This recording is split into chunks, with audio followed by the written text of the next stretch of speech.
Hi, my name is Father Mike Schmitz, and I'm here with Ascension Presents and Jim Coffey. Welcome to Ascension Presents, this incredible at the World Meeting of Families. And Jim is part of a group called the Papal Foundation. And can you just tell me, what is the Papal Foundation? What do they do? Sure. Father Mike, the Papal Foundation, I really hope, is a great work for the church, a great work of evangelization, spiritual renewal for its members. Its members are people mostly around the United States, but some parts of Mexico, Canada, who make a special partnership to help the Holy Father with his outreach around the world. So many places around the world, but for the Papal Foundation and its leaders, U.S. Catholic business leaders, who are able to stand in and help the Holy Father with his outreach to schools and hospitals and orphanages, many, many things that the church needs and the people in the vineyard need.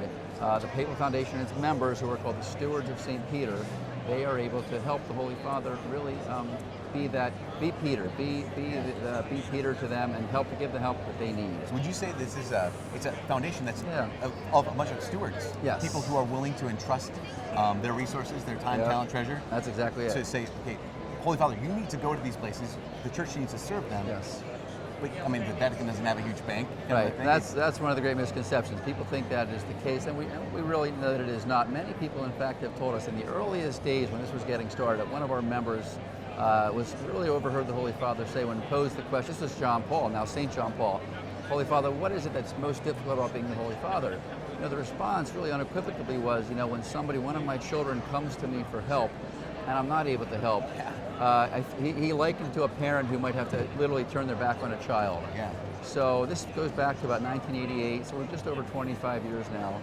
And this gives the Holy Father, now Pope Francis, of course, the resources to say, yes, I can help. I can help in these places around the world that people might not know about otherwise. So this is people, you said hospitals, schools, any place in need where the Holy Father hears about this need and says, as the Father, I need to help. As the Father, you need to help, yeah. So do people get invited to be part of the Papal Foundation? Sure. Or how do you get Well, it's, it's like many good things, I think it's a lot of word of mouth. I mean, people say you're often a seeker. We don't necessarily want to be a seeker, but it's a unique group of people who kind of person to person share this with their friends. Hey, this is pretty special.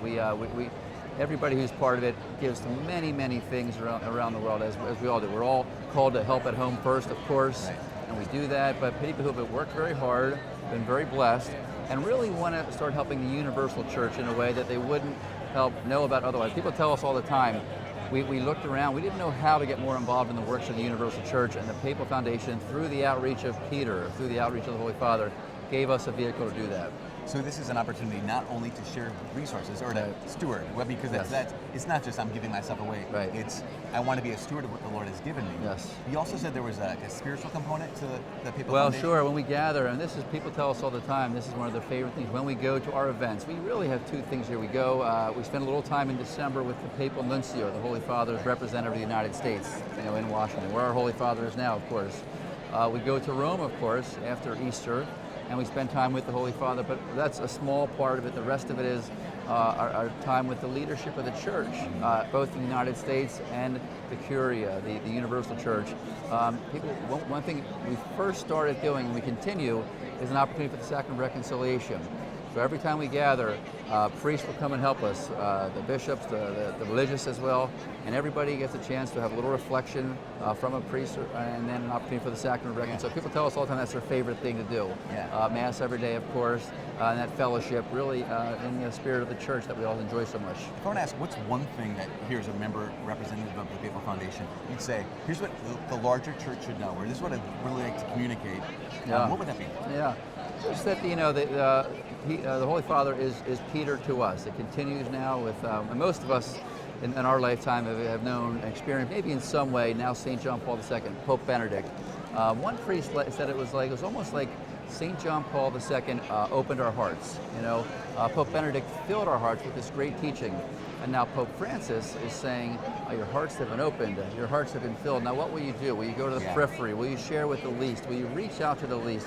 So I guess I would say just continue to listen to the words of our Holy Father, who is saying, go out to our brothers in most need, our brothers and sisters, and reach out to those the most disenfranchised. Amen. That's awesome. Thank you. Well, here at Ascension Presents, we just want to thank Jim Coffey, representative of the Papal Foundation, for for all his work. And also, if you're interested in learning more, I imagine there's some resources that there was one other thing. The spiritual renewal for life that we're all encouraged to be a part of. Before we went on, we talked about another fabulous group called the Goddess, and we are partnering with a group, the Goddess, to go to Our Lady of Guadalupe in Mexico City. And that's just an opportunity to be part of that shrine and our Blessed Mother, who really changed that nation for life and really civilization. So we'll do that in November, but then we also spend a day at a place called Girls Town, where 3,000 young children who are cared for and loved and taught the faith by the sisters, taught skills to go out and become employable. So that mountaintop experience of Our Lady of Guadalupe and the children, we do that in November, and we'd love people to know about that and be a part of that. Yeah, well, it sounds like that's the model you have, which is absolutely. You get, like you said, you get filled up, you open out, and then you pour out. Fill it up and pour out. How do you help the church? That's the best way to say it, Father Mike. So good. Yep. Well, thanks a lot, Jim. Here at Ascension Presents, we just want to thank you for listening and watching this. And if you're interested, again, in learning at all any more about the Papal Foundation, please check out the resources. Absolutely. And especially about this trip to Our Lady of Guadalupe. Amen. Thanks so much. Thanks, Father Mike. God bless. Blessings. Thanks. Thank you, Father. We'll be with you. Thank